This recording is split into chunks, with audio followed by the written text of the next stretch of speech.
이제 다 같이 일어나셔서 오늘도 우리를 불러 예배케 하신 하나님께 감사하며 함께 사도신경으로 우리의 신앙을 고백하겠습니다. 나는 전능하신 아버지 하나님 천지의 창조주를 믿습니다. 나는 그의 유일하신 아들 우리 주 예수 그리스도를 믿습니다. 그는 성령으로 인하여 공동명 아래에서 나시고 본디오 빌라도에게 고난을 받아 십자가에 못 박혀 죽으시고 장사들이 사흘 만에 죽은 자 가운데서 다시 살아나셨으며 하늘에 오르시어 전능하신 아버지 하나님 우편에 앉아 계시다가 거기로부터 살아있는 자와 죽은 자를 심판하러 오십니다. 나는 성령을 믿으며 거룩한 공교회와 성도의 교제와 죄를 용서받는 것과 몸의 부활과 영생을 믿습니다. 아멘.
사랑의 하나님,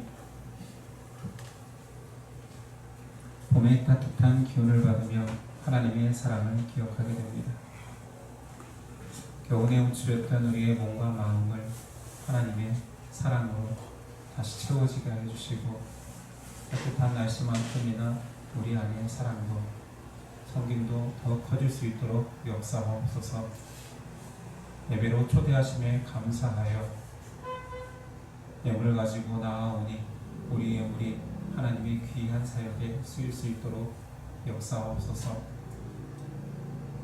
아픈 자, 병든 자, 힘든 자 위로하여 주시고, 우리 안에 부족함을 채우시는 하나님의 풍성함을 누리게 하여 주옵소서.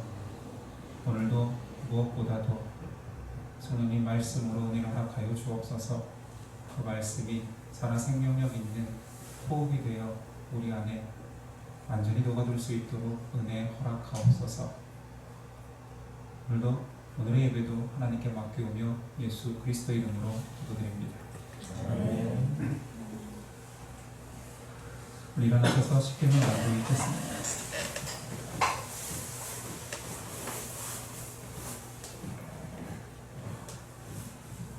하나님이 이 모든 말씀으로 말씀하여 이르시되, 나는 너를 애굽 땅 종 되었던 집에서 인도하여 낸 내 하나님 여호와니라. 제1은 너는 나 외에는 다른 신들을 내게 주지 말라. 제2는 너를 위하여 새긴 이상을 만들지 말고, 또 위로 하늘에 있는 것이나 아래로 땅에 있는 것이나 땅 아래 물속에 있는 것에 어떤 형상도 만들지 말며, 그것들에게 절하지 말며 그것들을 섬기지 말라. 제3은 너는 내 하나님 여호와의 이름을 망령되게 부르지 말라. 제4는 안식일을 기억하여 거룩하게 지키라. 제5는 내 부모를 공경하라. 제6은 살인하지 말라. 제7은 가늠하지 말라. 제8은 도둑질하지 말라. 제9는 내 이웃에 대하여 거짓 증거하지 말라. 제10은 내 이웃의 집을 담내지 말라.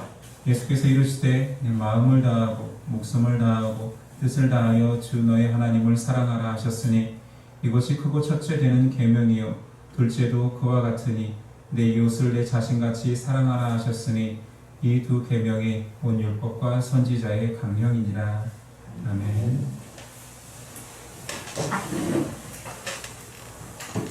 오늘 우리에게 주시는 하나님의 말씀은 베드로후서 2장 17절로 22절입니다.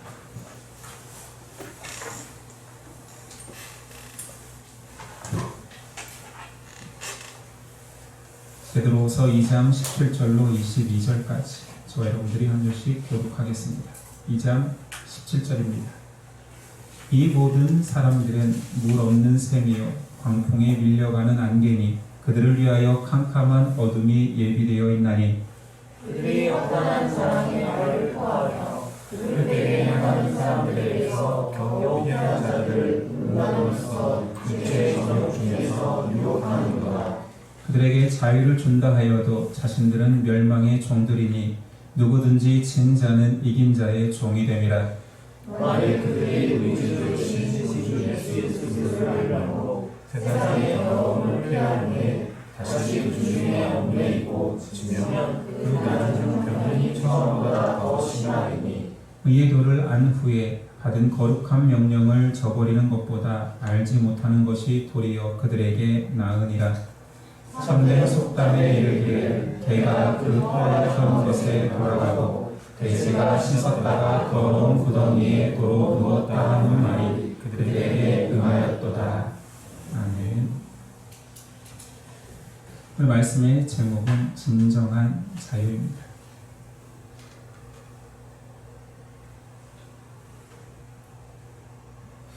진정한 자유라는 제목으로 오늘 나누겠습니다.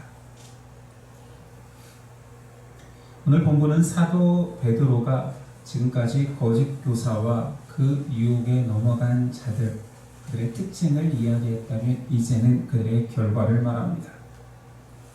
진리를 결국은 저버리고 배교한 자들을 표현하는 사도 바울의 표현이 굉장히 신랄합니다.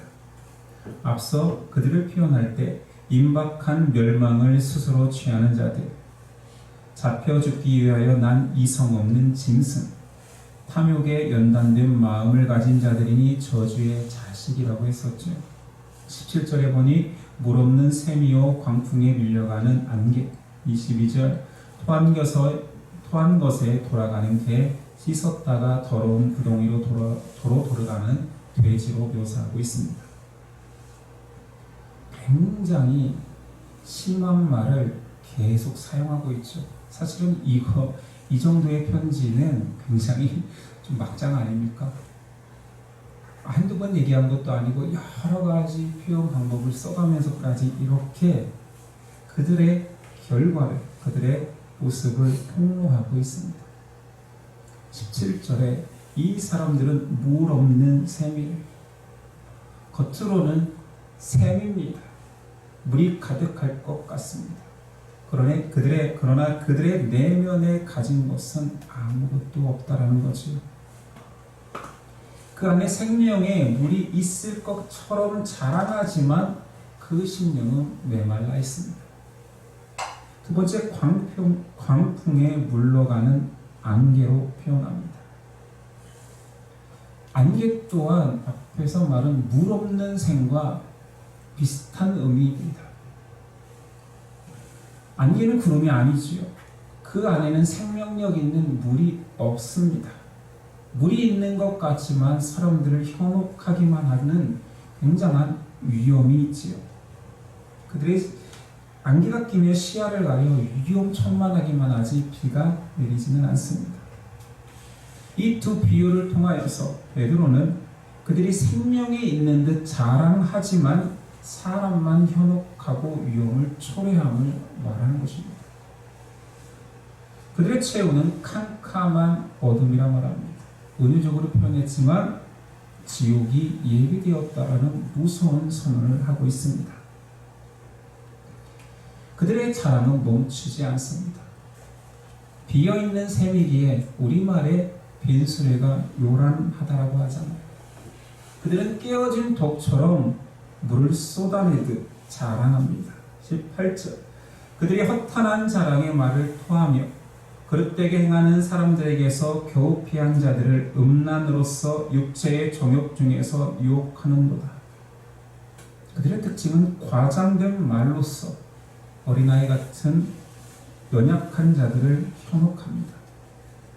그들은 자랑을 많이 합니다. 그리고 그 자랑에 넘어가는 자들이 생기지요.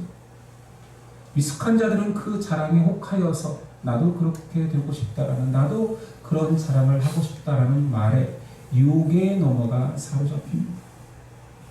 안타깝지만 오늘날에도 교회 안에 이런 허탄한 자랑이 넘쳐납니다. 고 오카노 목사님이 제가 신학대학원 3학년 때 사경회를 인도한 적이 있습니다. 한국교회 대가시잖아요. 그래서 신학생 때 정말 첫 마디가 되게 궁금했어요. 어떤 말로 시작하실까? 신학생을 향하여서 반갑다고 할까? 아니면 경각심을 줄까? 그래서 아직도 그 첫 마디가 기억납니다. 이렇게 시작했습니다. 나는 평생 목회자로 살아서 설교에 왔기에 이 자리에서 사람들을 웃겼다가 울릴 수 있는 능력이 있다. 그러나 지금 신학생들에게 필요한 것은 그것이 아니지 않는가. 여기서 웃길 마음도 없고 울릴 마음도 없다라는 거지. 허황된 자랑을 하지 않겠다라는 선언으로 말씀을 시작하셨습니다. 칼빈은 오늘 말씀을 추석하며 이런 글을 남깁니다. 성령과 성령의 역사하심을 마치 하늘 위의 구름에서 천둥이 치듯이 한입 가득히 뱉어내 그들의 허탄한 말로서 수많은 사람들을 사로잡는다. 또한 그들은 온갖 악에 탐닉하는 가장 어리석은 자들인데도 사람들은 소위 그들의 익살에 호감을 갖는다. 여러 번 이야기했었죠. 제 신학대학원 같은 방을 쓰던 동기는 항상 자기가 설교를 하는 사람으로서 느끼는 것을 이렇게 이야기했습니다. 한국교회 성도들은 코미디언이 강단에 서서 웃겨주면 은혜 받았다라고 할 것이다. 본인이 안 웃기다라는 말을 그렇게 한 거죠. 웃기면 되지. 그 정도로 강단에서 허탄한 자랑을 해도 성도들이 좋아하고 박수치고 은혜 받는다. 그런 상황을 좀 빗대어서 말한 거죠.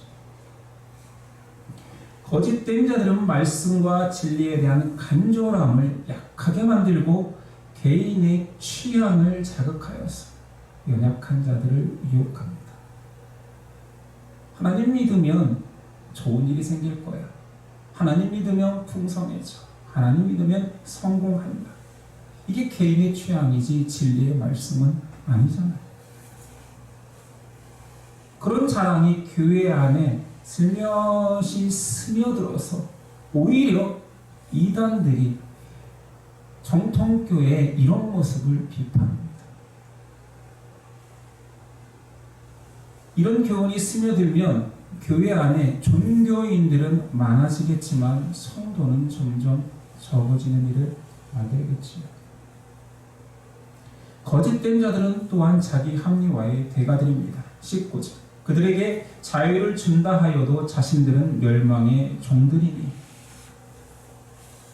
그들은 참 자유를 모릅니다. 왜냐하면 그들이 자유를 가지고 있지 않기에. 그들이 말하는 자유는 죄를 지어도 정죄받지 않는 자유, 율법을 지키지 않고 사는 것이 자유라고 말합니다. 신앙인이 진리의 말씀 안에서 자유함을 누리는 것인데 그들은 진리 없는 자유, 율법 없는 자유를 자유로 말합니다. 그것은 방종이지. 이 또한 한국교회에 깊이 스며든 잘못된 교훈입니다. 말씀 없이 살아도 진리 없이 살아도 자유롭습니다. 주일의 예배를 빠져도 자유롭습니다. 그걸 복음이라 여기는 것이지요. 돈을 어떻게 벌어도 좋은 일만 하면 자랑할 것만 있으면 자부심을 느낍니다. 이런 자유 다 누리고 있지 않습니까? 자유라는 달콤함에 빠져서 더 이상 하나님의 율법을 두려워하지 않습니다. 부절제한 자유에 빠진 것이지요. 이것은 자유가 아닙니다. 성경에서 말하는 자유는 한 번도 그런 자유를 허락한 적이 없습니다. 그걸 죄라 이야기하고 있지요. 그리스도께서 십자가 희생으로 주신 자유는 죄와 사망으로부터의 자유입니다. 개인에게 누릴 수 있는 자유가 아니었던 거지. 로마서 8장 21절. 그 바라는 것은 피조물도 썩어짐의 종노릇한 데서 해방되어 하나님의 자녀들의 영광의 자유에 이르는 것입니다. 거짓된 자들은 영광의 자유를 개인의 자유로 바꾸어 말합니다.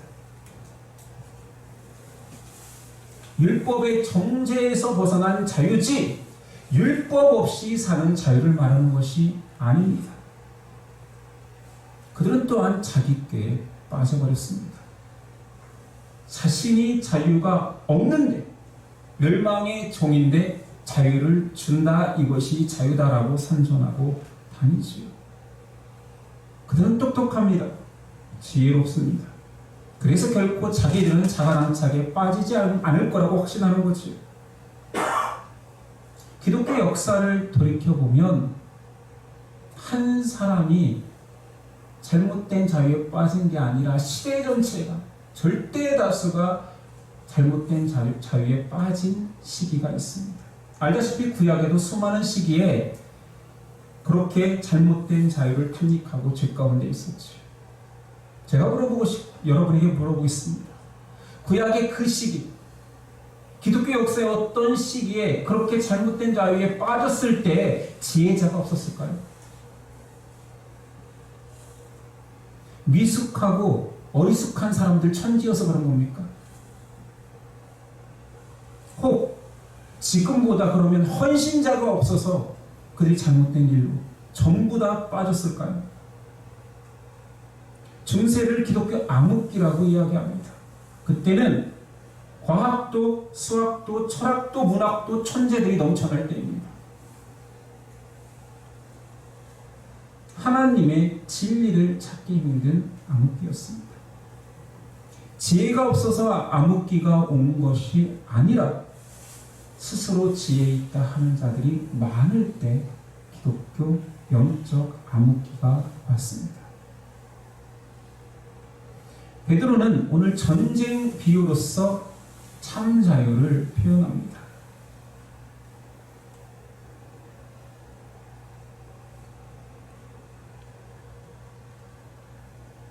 누구든지 진 자는 이긴 자의 종이 됩니다.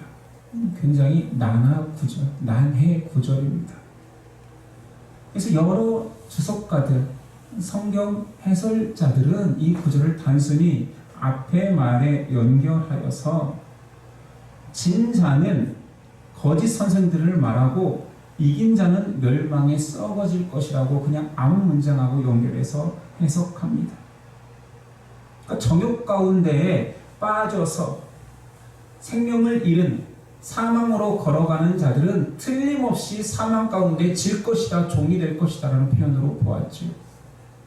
그런데 칼빈은 이걸 전혀 다른 문장으로 해석했습니다. 예수 그리스도께서 죄와 사망으로 영적 전쟁에서 승리하셨기에 그 승리에 참여한 자들은 그리스도께서 이긴 자니 이긴 자가 데려온 그 모든 자들은 그리스도의 종이다라는 표현으로 해석을 했습니다. 그러니까 참 자유는 그리스도 안에 들어와 정의된 자라는 선언인 거지.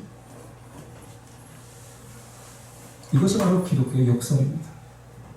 우리가 알고 있는 자유하고 전혀 다르지. 참 자유가 뭐라고요? 그리스도의 종이 되는 것. 그것만이 진정한 자유라 말하는 것입니다. 그리스도인은 십자가 은혜 때문에 내 자유를 오히려 내려놓습니다. 그것이 기독교의 자유입니다. 하나님을 믿을수록 더 많이 누리고 풍요로워지는 요즘 현대인들이 좋아하는 경제적 자유 또는 관계적 자유를 말하는 것이 아닙니다. 믿음의 자유는 십자가 때문에, 은혜 때문에 계속 믿음 안에 붙들려 사는 것입니다. 어쩌면 십자가에 매이는 것이지요.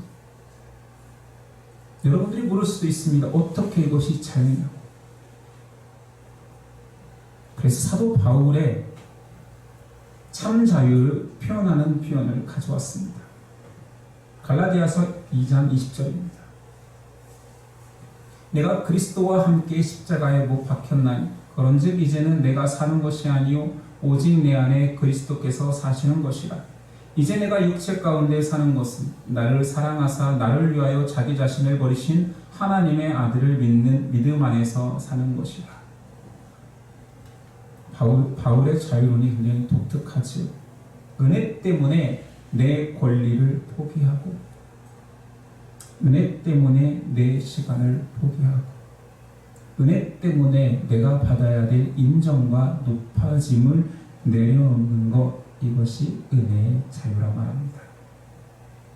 계속 갈라디아서 5장 13절에도 이런 말을 하지요. 형제들아 너희가 자유를 위하여 부르심을 입었으나 그러나 그 자유로 육체의 기회를 삼지 말고 오직 사랑으로 서로 종 노릇하라. 현대인에게 하는 말 같지 않습니까? 너에게 자유가 주어졌는데 그 자유는 니네 육체의 기회를 삼는 그런 자유가 아니야. 사랑으로 종이 되는 자유야. 여러분은 이런 고백한 적이 있습니까? 믿음에 감격하여서 예수님의 은혜가 커서 하나님과 사람의 종으로 살겠습니다. 이 고백을 하는 자가 자유자인 것입니다. 현대교회는 종이 되려는 자보다 교회 안에 우수 고객이 되려고 하는 자들만 넘쳐납니다. 베드로는 자유인에서 다시 죄인으로 돌아가는 자들이 있다라고 말합니다. 베드로가 처음에는 거짓 교사들, 연약한 자들을 유혹하는 자들을 비난하고 고발하고 경계할 것을 이야기하지만 결국은 그들에게 넘어간 연약한 자들도 결국은 그들을 넘어지게 한 자들과 동일한 결론에 이를 거라 말합니다. 결국 돌아서는 자들이 생깁니다. 20절. 만일 그들이 우리 주 대신 구주 예수 그리스도를 알므로 세상의 더러움을 피한 후에 다시 그 중에 얽매이고 지면 그 나중 형편이 처음보다 더 심하리니 복음을 받아들였지만 결국에는 그 복음을 스스로 물타서 고열의 불을 타 물탄 복음을 만드는 것입니다. 그것은 복음이 아닙니다. 십자가를 지겠다라고 울며 고백한 자들 중에도 자신의 유익 때문에 그 십자가를 내려놓는 자들이 생기는 거죠. 종으로 살겠다 고백하지만 종은 종입니다.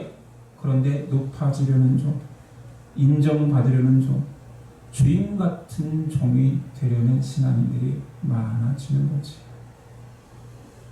이런 상황에 대한 경고를 베드로만 한 것이 아니라 예수님도 했었죠.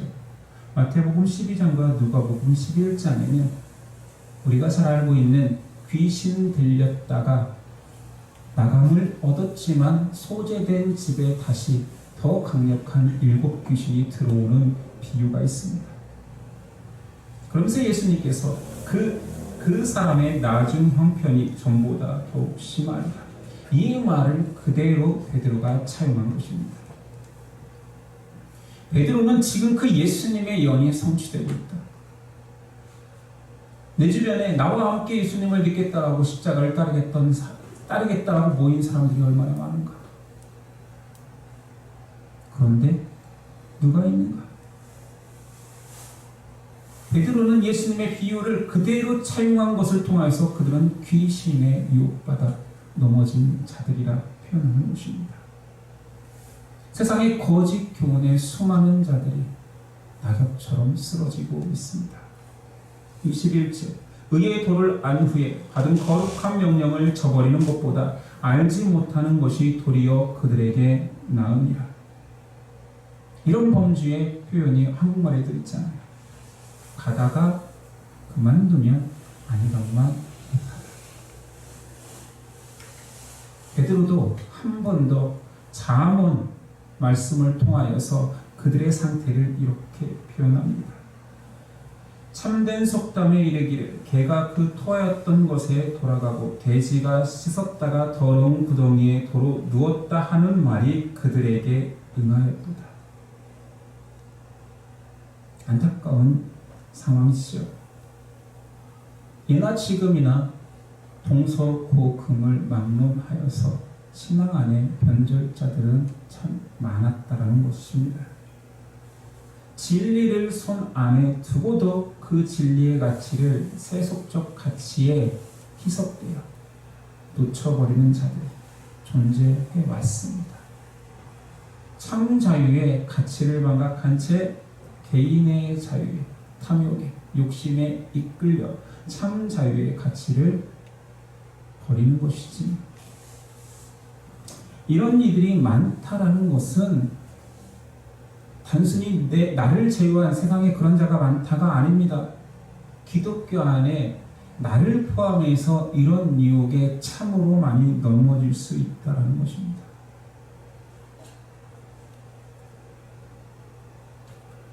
진리를 향하여 걷는 것은 바른 자세, 바른 목표, 바른 열심을 필요로 합니다. 왜냐하면 우리는 단순히 나 한 사람이 이루어내야 할 성취가 신앙이 아니라 그 성취, 하나님이 원하시는 목표까지 가기까지 영적 방해꾼들이 너무 많기에 사단마귀가 우는 사자처럼 우리를 도사리고 있기 때문에 결코 쉬운 일이 아닙니다.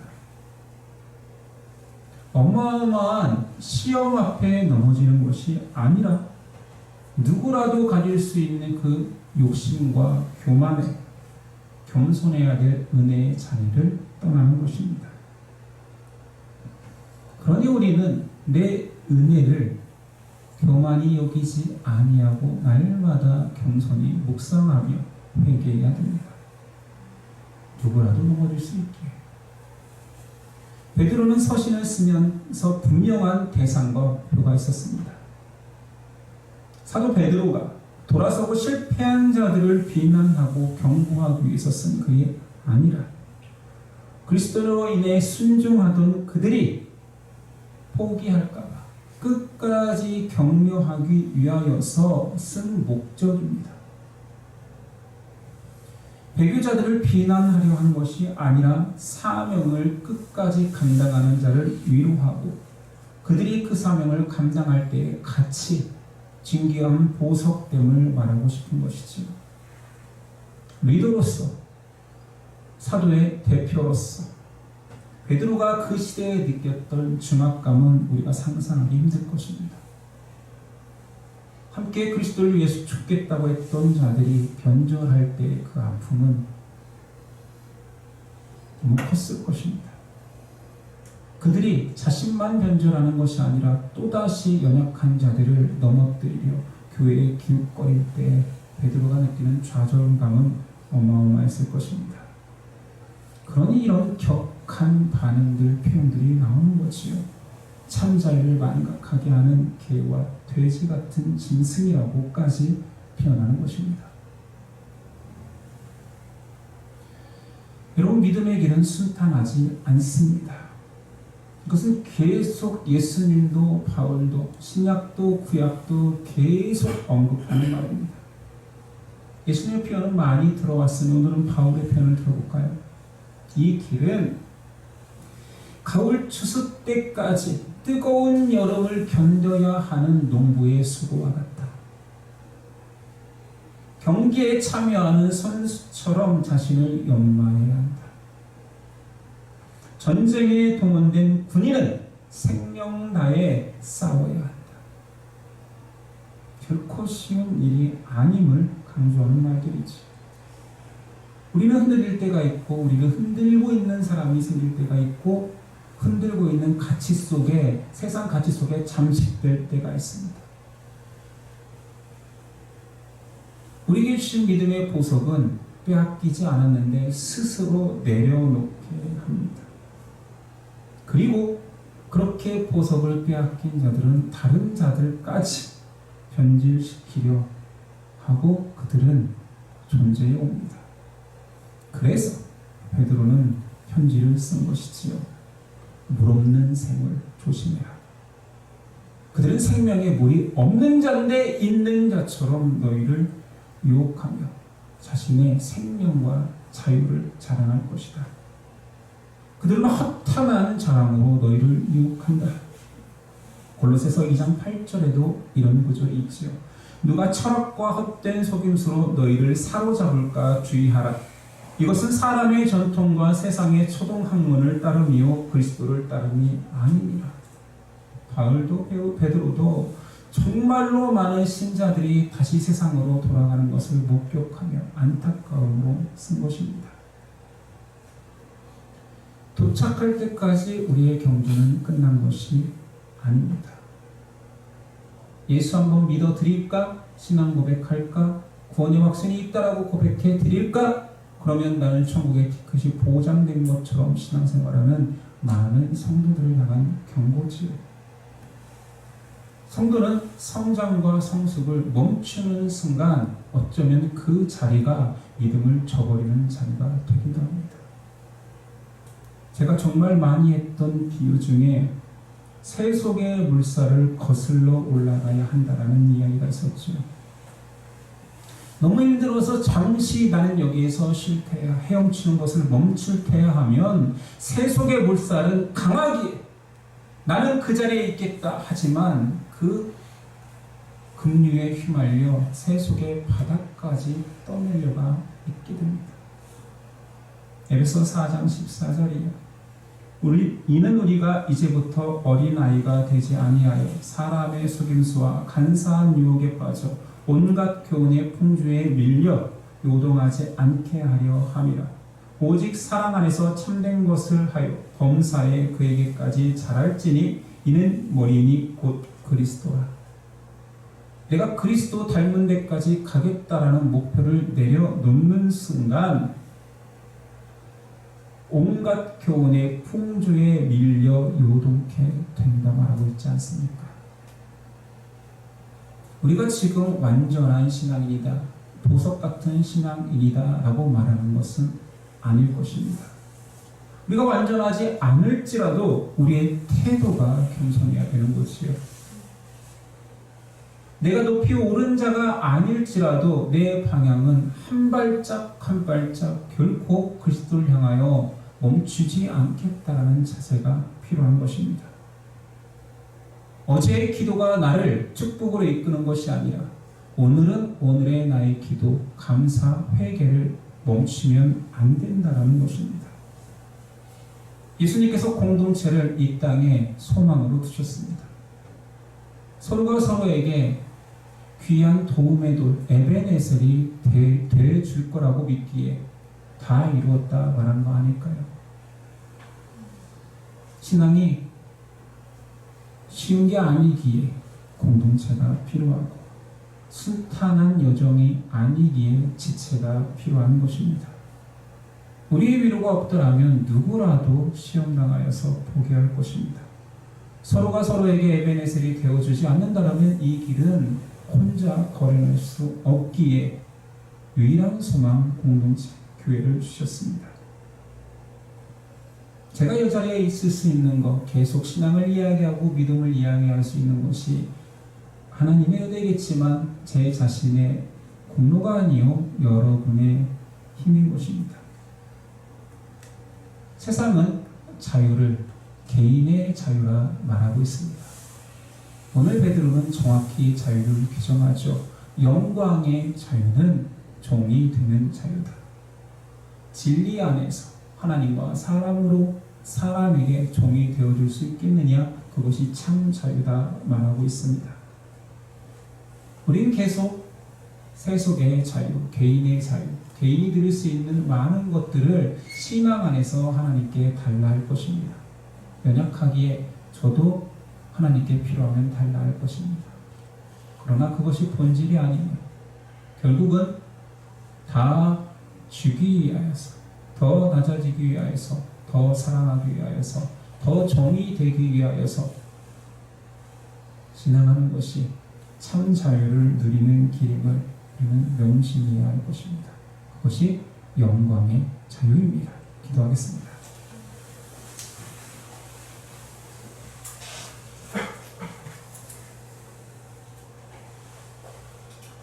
예수 십자가의 보혈로 참 자유를 얻게 되었습니다. 그래서 보혈로 매인바 된 것이 자유임을 고백합니다. 나를 핏값으로 사셔서 하나님 나라의 백성으로 삼아주셔서 감사합니다. 그 백성됨을 망각하지 아니하고 참 자유, 영광의 자유를 꿈꾸며 살아갈 수 있는 저와 예수님 형제자매 될 수 있도록 도와주시옵소서. 누릴 것들이 많지만 종이 되는 자유를, 많이 올라갈 수 있지만 종이 되어 낮아지는 길을 택하는 그 어려운 십자가의 길을 놓치지 않도록 오늘도 믿음 허락하옵소서. 예수 그리스도 이름으로 기도드립니다. 아멘. 일어나서 별단 찬송드리겠습니다.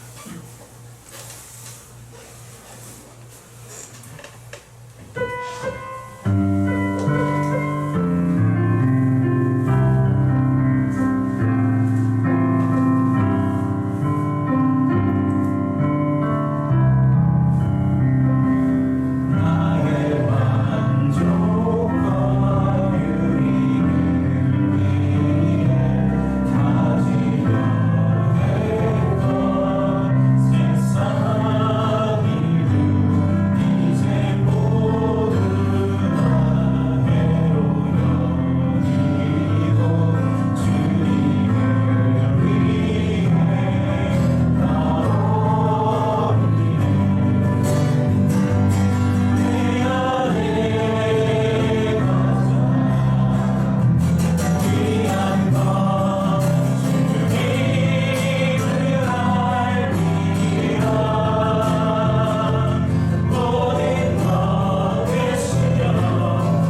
예수 그리스도의 은혜와 아버지의 사랑과 성령의 함께하심 지금부터 영원까지 함께하시기를 간절히 축원하옵나이다.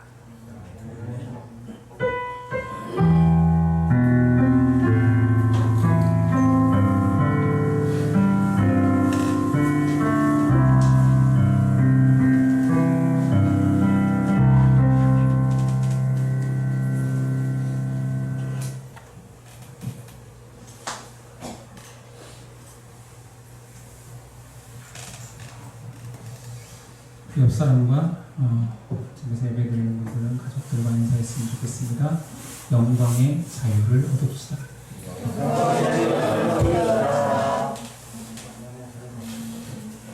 네, 오늘은 3월 첫째 주네요. 전체 모임으로 모이겠습니다. 오늘도 좀 일찍 모여서 일찍 끝날 수 있도록 1시에 모이도록 하겠습니다. 예배를 마치겠습니다. 한 주간 승리하십시오.